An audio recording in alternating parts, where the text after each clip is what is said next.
اللہ کی پہچان۔ حضرت ابراہیم علیہ السلام جب ذرا بڑے ہوئے تو انہوں نے اپنے پریوار اور اپنی قوم کے لوگوں کے کاموں کو دیکھا اور سمجھا۔ ان کی سمجھ میں یہ بات نہ آئی کہ جن مورتیوں کو ہم اپنے ہاتھوں سے بناتے ہیں ان میں یہ شکتی کہاں سے آ سکتی ہے کہ وہ ہمارے کام بنا سکیں اور ہمیں کوئی فائدہ یا نقصان پہنچا سکیں۔ وہ اس بات پر برابر سوچتے رہے۔ ایک دن کی بات ہے، حضرت ابراہیم علیہ السلام نے رات کو ایک چمکتا ہوا تارا دیکھا۔ لوگ اس کی پوجا کرنے لگے۔ ان کو دیکھ کر حضرت نے کہا، یہی تارا میرا رب ہے۔ مگر تھوڑی دیر کے بعد تارا چھپنے لگا۔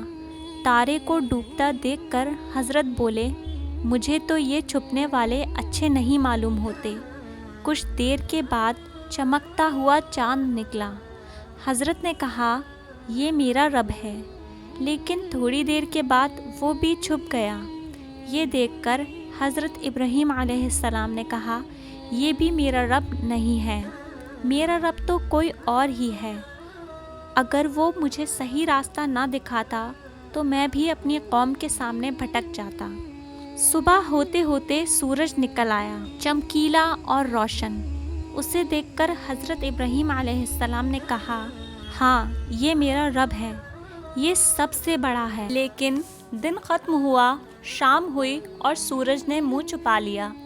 یہ دیکھ کر حضرت ابراہیم علیہ السلام نے اپنی قوم کے لوگوں سے کہا، بھائیوں، میں تو ایسے خداؤں سے عاجز آ گیا۔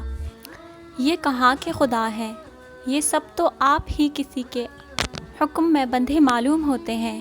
ان کو دیکھ کر تو یہی بات سمجھ میں آتی ہے کہ یہ خود کسی کے بنائے ہوئے قاعدوں پر چل رہے ہیں۔ ان کی عبادت کرنا ٹھیک نہیں۔ میں نے تو سب سے منہ موڑ لیا اور بس اسی ایک اللہ کا بندہ بن گیا۔ میں کسی کو بھی اس کا شریک نہیں مانتا۔ حضرت ابراہیم علیہ السلام کی باتیں سن کر ان کی قوم والوں نے ان سے جھگڑنا شروع کر دیا۔ بولے، ایسا تو ہمارے باپ دادا سے ہوتا آیا ہے۔ کیا ہمارے باپ دادا بے وقوف تھے؟ کیا ہمارے بڑے ان باتوں کو نہیں سمجھتے تھے؟ حضرت نے جواب دیا، کیسی بات ہے؟ کیا تم اللہ کے بارے میں جھگڑا کرتے ہو؟ یہ اس کی رحمت ہے کہ اس نے مجھے ٹھیک بات سمجھا دی۔ مجھے تم سے کوئی ڈر نہیں اور نہ میں تمہارے ان دیوی دیوتاؤں سے ڈرتا ہوں جنہیں تم نے اللہ کا شریک بنا رکھا ہے۔ ہوتا وہی ہے جو میرا رب چاہے۔ میرا رب بڑا طاقتور ہے، وہ ہر بات کا پورا جانتا ہے۔